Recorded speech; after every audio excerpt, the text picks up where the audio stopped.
The Inner Word is now available worldwide on Amazon in Kindle, paperback, and hardcover editions, offering readers immediate access to this complete and practical system of inner alchemy. What if the most powerful spiritual technology ever practiced was never written down clearly? What if the inner science of the Desert Fathers, the stillness of the Buddha, the samadhi of Patanjali, and the secret letter tradition of J.B. Kerning had always been fragments of one single method? For the first time in history, the Inner Word presents a complete and practical system of inner alchemy through the Word. This is disciplined, reproducible transformation of the nervous system and consciousness. The book integrates the secret and widely unknown German tradition of J.B. Kerning. It addresses the strengths and limits of Franz Barden. It restores the forgotten link between hermetic letter mysticism and deep meditative absorption. And it does something unprecedented. It demonstrates that the so-called occult abilities described in Western esoteric literature arise automatically when the 4 jhanas and 4 formless states are mastered. This may be the first book ever written that presents practical inner alchemy of the Word as a path grounded in absorption and theosis, rather than imagination and ritualism. If you are ready to step beyond fascination with power and into disciplined transformation, if you are willing to simplify your life, guard your senses, and train deeply, if you seek freedom rather than spectacle, then the Inner Word is not just a book, it is a manual. The path has always been there. Now it is clear.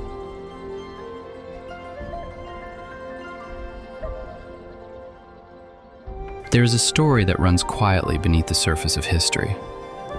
It is not the story of institutions or ceremonies, but of men and women who withdrew into silence and discovered something extraordinary. In the deserts of Egypt, the early Christian monks rose long before dawn. They did not debate theology. They did not perform elaborate rituals. They sat in stillness and repeated the holy name until thought dissolved and a vast, luminous awareness opened within them. They called it Theosis. They did not speak of power, they spoke of union. In another culture, the Buddha described the same inner landscape with different language. He spoke of the 4 jhanas and the formless attainments. He did not promise miracles. He described absorption, purification, and the end of clinging. Patanjali wrote that when the fluctuations of the mind cease, consciousness abides in its own nature. 3 traditions, 3 languages, 1 experience of boundless freedom beyond identity. And yet, somewhere along the way, the West became fascinated with symbols instead of silence. Esoteric orders emerged, rituals multiplied, diagrams and correspondences filled libraries. The Word was studied, analyzed, encrypted. But the living fire of absorption was often missing. The training of the nervous system, the discipline of stillness, the surrender that allows consciousness to reveal itself. The Inner Word was written out of that recognition. It asks a simple but radical question. What if practical inner alchemy through the Word is not a matter of ceremonies or projection, but of collectedness? What if the so-called occult abilities, described in hermetic traditions, are not produced by willpower, but arise naturally when the mind is purified through the 4 jhanas and the formless states? This book brings together currents that have rarely met in clarity. The forgotten German stream of J.B. Kerning, the structured training of Franz Barden, acknowledged but carefully examined. The uncompromising discipline of early Buddhism, grounded in the suttas. The luminous stillness of the Desert Fathers. The precision of Patanjali's Yoga Sutras. It does not romanticize them. It places them into a coherent architecture and asks the reader to practice rather than speculate. The result is not sensational. It is serious. It suggests that what humanity has sought through ritual power and manifestation culture is already accessible through disciplined absorption. When the mind becomes unified and craving falls silent, something remarkable happens. The sense of self loosens. Consciousness expands beyond its usual limits. Capacities long described in mystical literature appear not as achievements, but as consequences of freedom. Perhaps this synthesis comes too early. Perhaps it disrupts comfortable myths about magic and manifestation.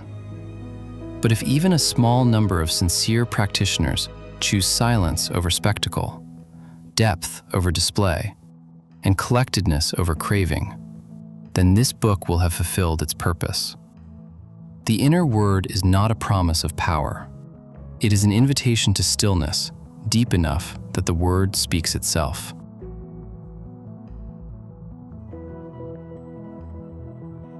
This book leads to complete mastery of the letters, not through force, visualization drills, or ritual dramatics, but through absorption, through the gradual stabilization of the 4 jhanas and the formless states, and through the final surrender into the living vibration of the word itself, which is entered not by grasping, but by relinquishment. It restores the ancient insight that the word reveals itself when the separate self falls silent, just as the earliest desert fathers practiced in their path of theosis, withdrawing into solitude and ceaseless prayer until identity dissolved into luminous presence. And it demonstrates that this same inner technology was quietly preserved in the almost forgotten Masonic current of Master J.B. Kerning in the science of Nada Yoga, where sound becomes the bridge to boundless awareness, and in the secret esoteric stream of early Theravada Buddhism, where absorption is cultivated not for spectacle, but for liberation, so that mastery of the letters becomes identical with mastery of collectedness, and merging with the word becomes identical with letting go.